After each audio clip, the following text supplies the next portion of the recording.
Just a quick hello. This is the Magic the Gathering Unofficial Audiobooks podcast. My name is Phil Dawson, and if you like what you are hearing, appreciate your support on Patreon. I'm trying to hit 50 patrons. We're at 37 right now as of this recording, and I think we got a pretty good deal for you, too. As soon as you sign up, fill out the take two. Just a quick hello. This is the Magic the Gathering Unofficial Audiobooks. 3, 2, 1. Just a quick hello. This is the Magic the Gathering Unofficial Audiobooks podcast. My name is Phil Dawson. If you like what you are hearing, appreciate your support on Patreon. We're trying to hit 50 patrons. We're at 37 right now as of this recording, and I think we got a pretty good deal for you, too.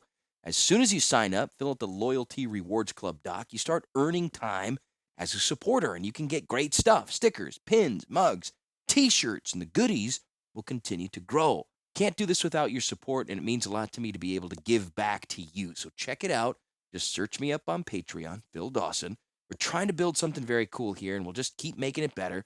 So get in now. Be a part of this great community. Also, our Discord is cooking. Check out that thing in our show notes. And you can find me on Twitter or Instagram at Phil in Sendai. I absolutely love hearing from you listeners, so feel free to reach out. All right, let's go.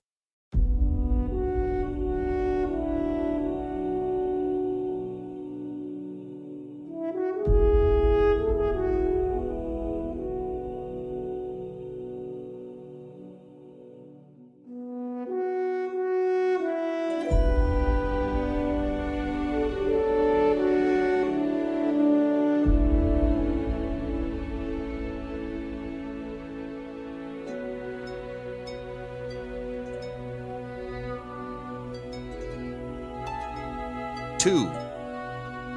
Tempest. A dark room.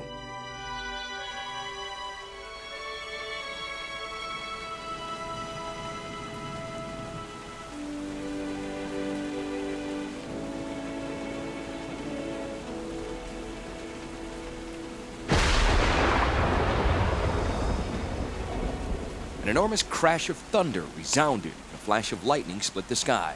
There was a splintering from beyond the library windows. That would be the oak tree in the courtyard, the old man thought sadly. For how many years had it stood? He sighed and turned back to the room's interior where the boy perused a leather-bound volume, his finger following along the lines. The hum of the Weatherlight's engines dropped an octave as a flying ship emerged from the ether between worlds. Dominaria slipped past its hull like water running down glass. Ilcaster broke off his recitation from the book and looked up at his master. So did they manage to get to Rath? And did they rescue Sisay? From beyond the window came the faint echo of cries, and others had seen the destruction wrought by the lightning bolt. The white-haired librarian sighed. "Bar the door, boy, so we won't be disturbed," he said. "I don't feel like rushing about outside on nights like this." Ilcaster lifted the solid wooden bar with some difficulty and slipped it into the large metal staples on the iron-studded doors. He stared at them for a moment, then turned abruptly to the librarian. "Well, what happened?" The man looked at the boy with the first signs of tenderness. "Very well. As the ship entered Rath, the crew came upon a strange and violent world. Clouds stretched far from the heavens to the earth, swirling columns of black and violet. Far below, the very ground seemed to sway and flow below the ship, as her sails flapped in the raging storm." The master fumbled for a moment through the pile of documents through which the boy had sorted, then finally plunged his hand into the middle and drew forth the slender volume, bound in black leather. On its cover was the faded title, The Book of Rath. The librarian ran his hand lovingly over the spine. "Here," he remarked, "the most complete account of Rath." He held it out to the boy with both pride and trepidation. Be careful now." Ilcaster took the book cautiously and looked somewhat suspiciously at the dense columns of writing. The librarian leaned over his shoulder, flipping expertly through the fragile pages. "Ah, yes, here." Ilcaster squinted at the heading of the page. "Glowstone." He traced the faded letters with a slender finger as he read aloud. "The entire realm of Rath is comprised of this artificial substance, aggregation of cell-sized Phyrexian devices. These nanomachines collectively form a material that is malleable, ultra tough, and responds to mental commands, usually given by the current Rathian governor. Phyrexia constructed a titanic mechanism to produce this substance in vast amounts. This factory created the vast mountain in which the stronghold, seat of the Evankar of Rath, is located. Waves of newly created flowstone are constantly spewed from the top of the peak and hurtle down the mountainside, creating enormous flowstone plains. The boy finished the passage and looked rather helplessly at his mentor, who sighed and took the book from him. Flowstone, he said severely, is, or rather was, produced on Rath by a factory located within Volrath's stronghold. But what does it mean, Master, about responding to mental commands? Just what it said. The flowstone moved, flowing from one place to another, even engulfing unwary intruders at the psionic orders of the Evankars of Rath. That made it one of the most dangerous hazards in which Gerrard and Weatherlight had to contend. As the crew gazed over the side of the vessel, they saw the seacoast below gradually give way to forest. Trees clung to one another so closely that the ground was hidden. Stark told Gerrard that this was the very edge of the great sky shroud, a vast canopy of trees that hid a swamp beneath. But he warned the new commander, the Weatherlight, true dangers of Rath often came suddenly upon the unwary, those things not seen. As if to confirm his words, Tungarth, the Minotaur, first mate of the ship, cried aloud in warning, and from out of the clouds above the ship plunged a dark and menacing vessel. It was Predator. And on its bridge, Weatherlight's crew, if they looked closely, might have been able to see its captain, Greven Vec.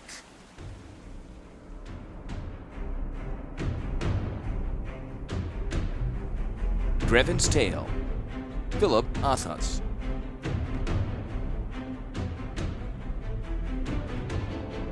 Vati Ildad knew that he was about to die.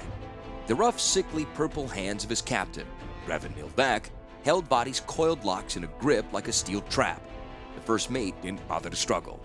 He knew he was going to die. That didn't make the prospect any less terrifying. He tried to scream, but only opened his quivering lips to his furious master's face in a tormented rictus of desperation.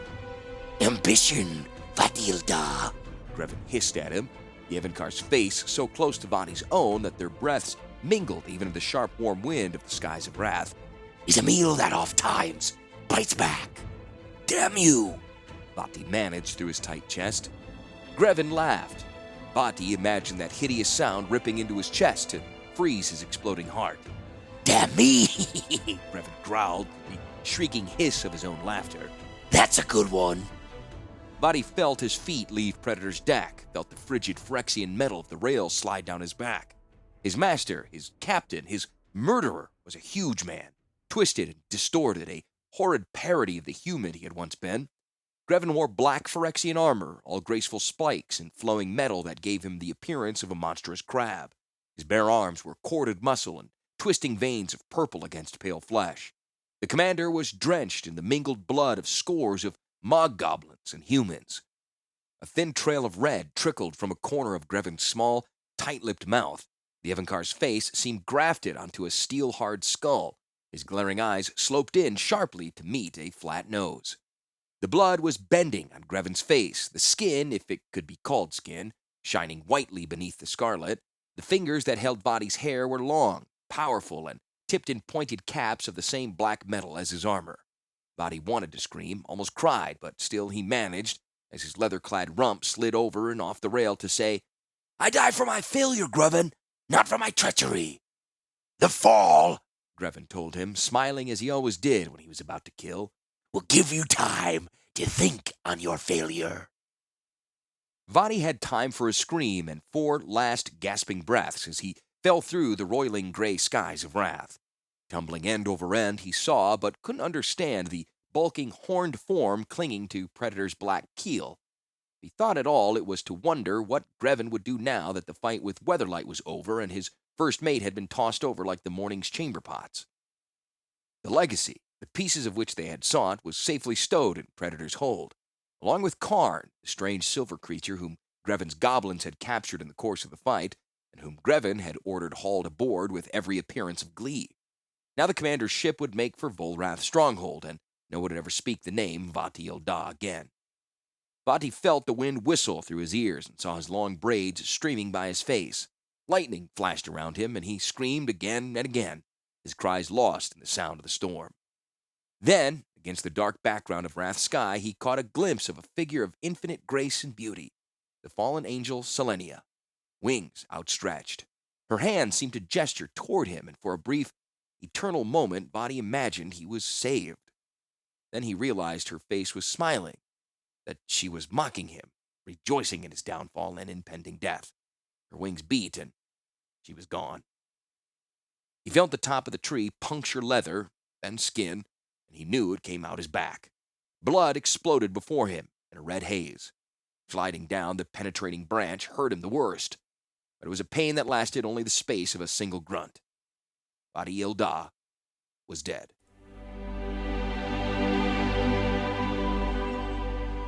Greven didn't bother watching his former second-in-command fall.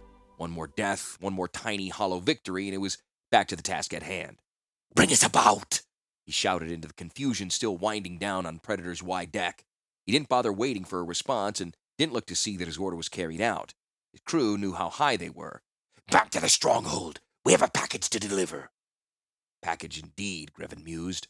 Most of the legacy had been brought aboard as the commander moved amidst a flurry of scurrying Mogs to the stairs that would take him to the Predator's vaults. He smiled at Vati's obvious timing. The second-in-command had waited until Weatherlight's exquisite booty had been brought aboard to begin his feeble grab for power. Greven had been aboard the enemy vessel, crossing swords with its captain, Gerrard, whom they'd been warned of and told to seize the moment he entered Rath. Vati, who had stayed behind to look after Predator, look after her, not seize her, Greven thought angrily, had spun the Mog cannon around on its mount himself.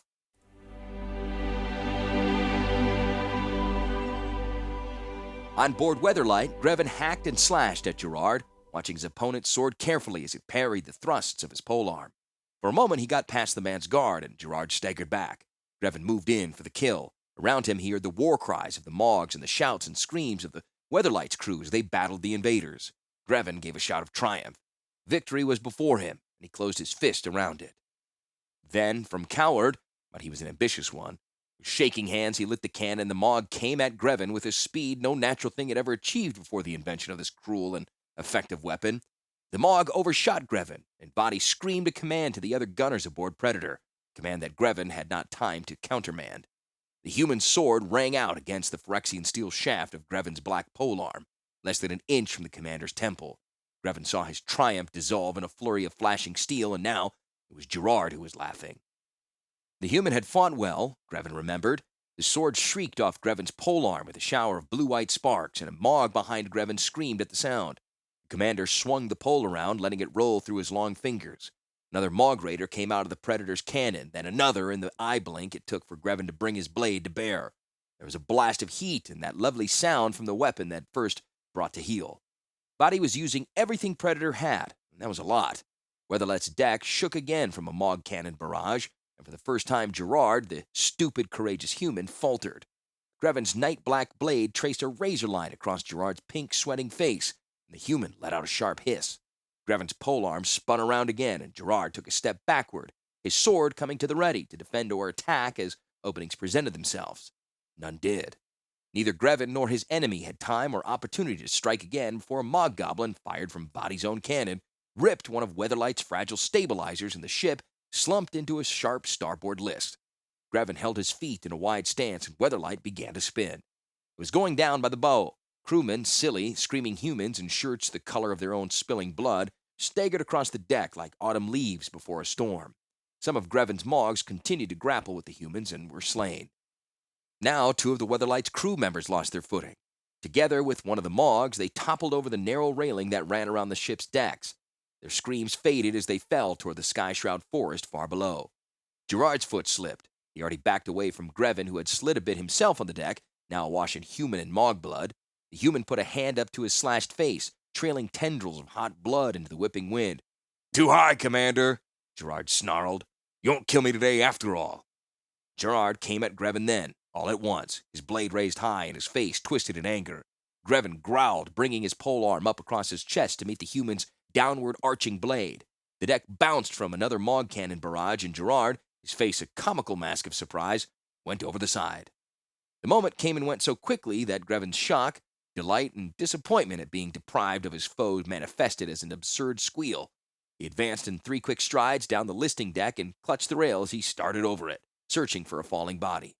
Blood from Gerrard's wound streamed from the blade of Greven's polearm to splatter against Greven's face, and the commander grinned at the iron taste of it. He pulled himself back to the present. There was no time to savor the moment. Volrath would want to know as soon as possible of the death of Gerrard and the capture of the legacy. Greven shouted the order to withdraw, turned back for Predator. His spine tingled and blazed to life. Greven let out a grunt. Volrath was displeased. The spine that Volrath had grafted into Greven's back was an alien, torturous thing. It couldn't move Greven, but it could nudge him with pain. It could hurt him, punish him, and most of all, remind him. Captain and master he was, but only at the whim of Volrath. Greven, accompanied by those Mog raiders who survived, poised on the rail, balanced above the void. Then he leapt. As he did so, he felt Weatherlight fall away beneath him. His hands reached out for his own ship, scrabbled vainly for a moment, then found something to grasp to help him haul himself aboard Predator. A few of the Mogs were not so lucky, and he heard their shrieks die out of earshot below. Greven told himself that when he'd come aboard his enemy's vessel, he had only a bit less trouble.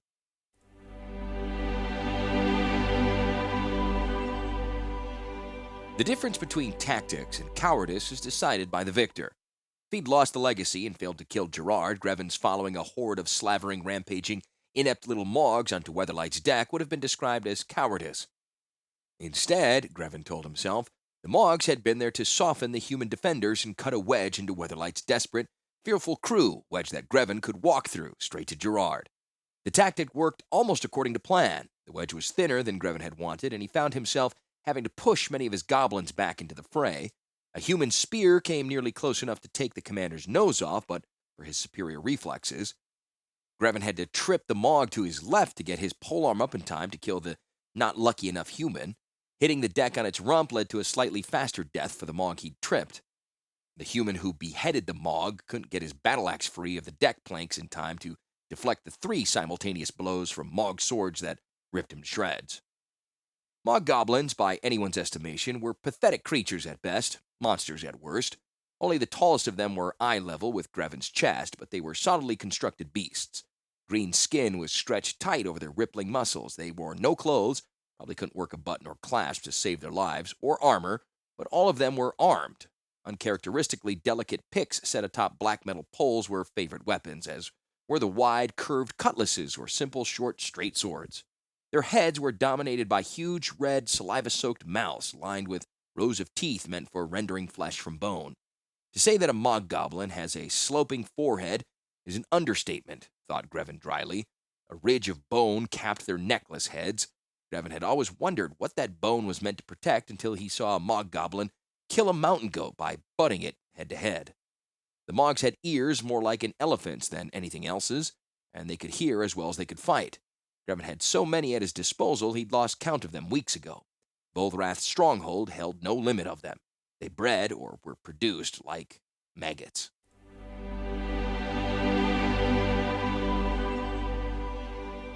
From his position in the center of the fray, Greven saw waves of howling Mogs mobbing, overtaking Weatherlight. The smaller ship was awash in goblins faster than Greven had dared hope, but the humans were fighting back. He could see the Mogs now flooding into Weatherlight's hold like water draining. The smell of the Mogs, sweat, anger, fear, and urine, was as nauseating as it was exhilarating. Greven killed only a few humans in the next few moments and shouted fewer orders. The Mogs had made it to the holds and now were starting to emerge, beaten, bloody, some even missing an arm, an eye, or an ear. 2 of them emerged clutching a stick with a tangle of wire at one end. The null rod. Greven allowed himself a smile to accompany the grudgingly appreciative tingle to his alien spine. To Predator with it! He screamed over the din of battle. The order was unnecessary. The goblins knew what to do and were too stupid to change their minds. Just then, Greven caught sight of Gerrard's sweating, angry face and spared only a glance at the Mog who emerged from Weatherlight's hold, bearing a small sphere shining like a sunlight in a dark place. The Mog carried the delicate artifact in its right arm and its severed left arm in its teeth. Greven advanced on Gerrard, smiling. The human captain cut down 2 Mogs, but soon found himself hard-pressed by 3 more. Now Greven was only a few paces from his enemy. Something wet, hot, and soft hit him across the side of the head and nearly caused him to misstep. It was a dead Mog, its head crushed. A sailor wielding a cutlass had cut down the goblin and flung it through the air. Instinctively protecting his flank, Greven looked toward the source of this grim projectile. The sailor moved away, slashing at a crowd of attacking creatures, and Greven could easily see the surreal form of the silver golem Karn towering over a cloud of Mogs. It almost appeared to Greven that the golem was intentionally allowing himself to be overwhelmed by dozens of fear-soaked goblins. One more part of the legacy to be added to Predator's Hall. Greven didn't have time to rejoice, even if he would have considered such behavior. Gerrard was now free of his Mogs, who had begun to part to allow their captain his prize. The captain of the Weatherlight advanced on Greven, his sword at the ready and his fear pushed back enough to be dangerous. Gerrard was only angry now. Greven could see it. The human knew he was losing, but he must have known all along that he would. Gerrard must have known that the moment Weatherlight appeared in Rath, the second that its presence was detected, Predator had come at Weatherlight like a hawk from above. As Weatherlight steadied in the roiling violet-gray clouds of Rath and began to lose altitude, shying away from the sky's destructive lightning-laced fury, Predator dropped upon it. Greven himself fired the first shot from Predator's main gun. A blinding, blue-hot flash of energy exploded outward and slammed hard into the smaller ship.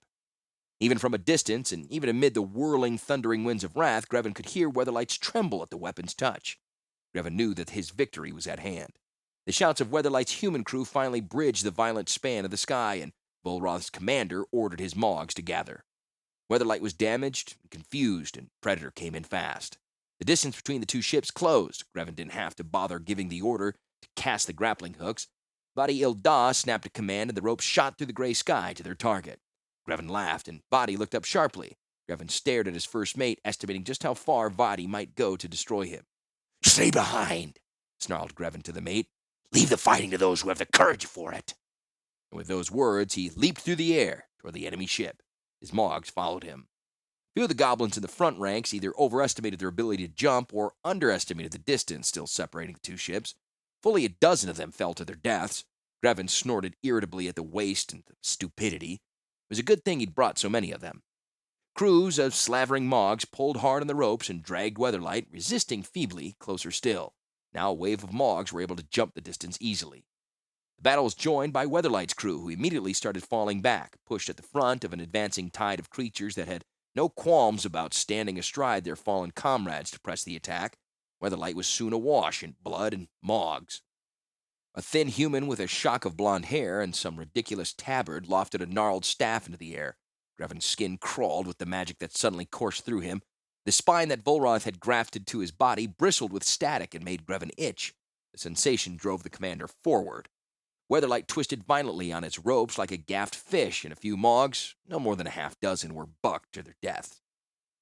The wizard's feeble magic couldn't pull his ship away, couldn't stop the tide of red-dripping green flesh that was having its way with Weatherlight's crew.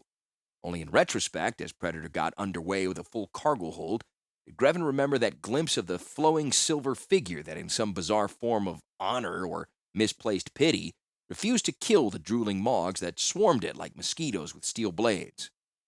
Through all this initial assault, Predator's guns had kept up a constant barrage, and Greven was satisfied that the Mogs had things as well in hand as a mob of Mogs was ever likely to. He shouted the ceasefire order across the gulf. Badi-il-Da echoed the order, as he was trained to do, but it sounded hollow, as if he were mimicking his captain. Greven knew then that, one way or another, Badi-il-Da would never see Volrath's stronghold again.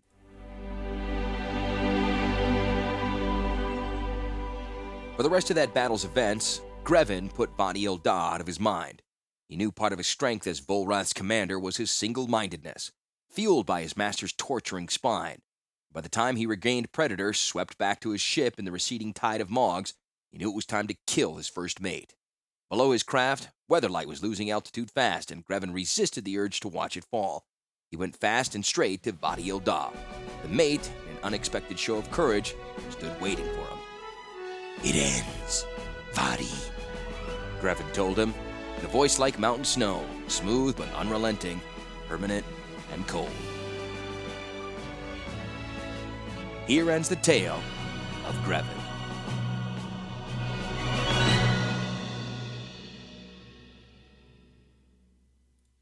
A dark room.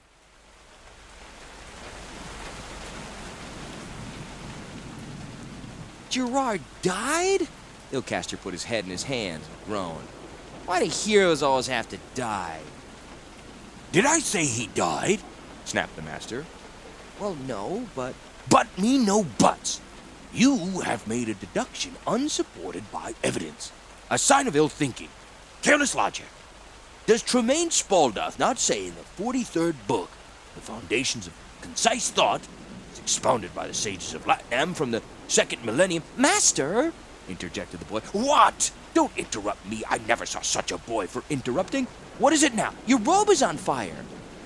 The energy of his perjuration, the master had brushed against the candle, and the flame had run up the seam of his tattered gown.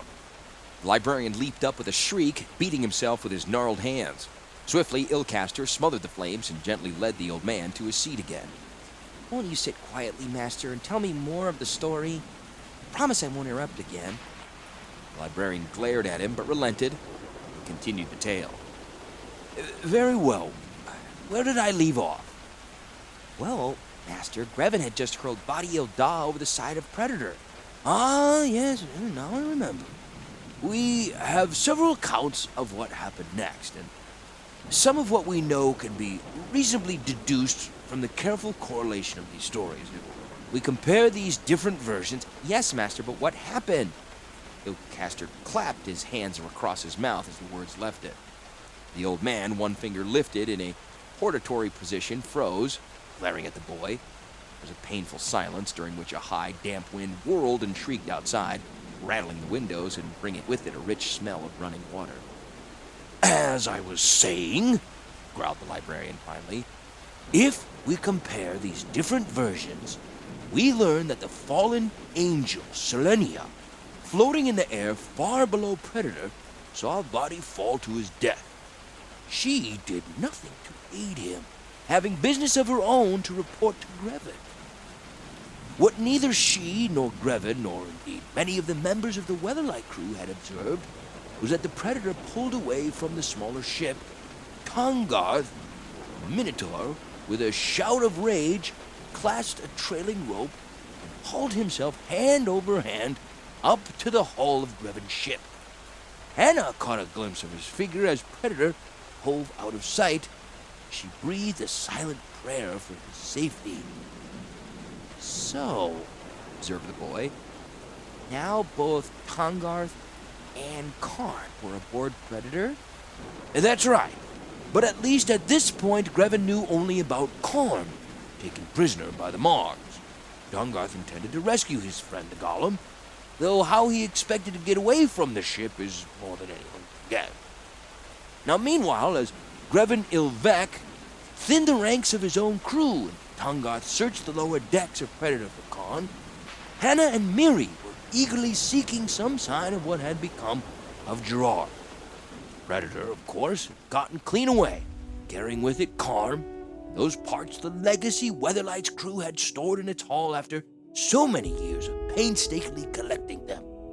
Badly damaged, the ship spiraled down into the thickly shadowed forest, crashing through the canopy and coming to rest amid the muck and swamp water beneath the sky shroud. Could they relaunch the ship? The scholar shook his head. Not without considerable work. Hannah set the crew to their tasks, repairing the hull and tallying their losses. Meanwhile, Orm was busy tending those wounded in the fight. But amidst all this activity, the navigator's thoughts were constantly on the ship's missing captain.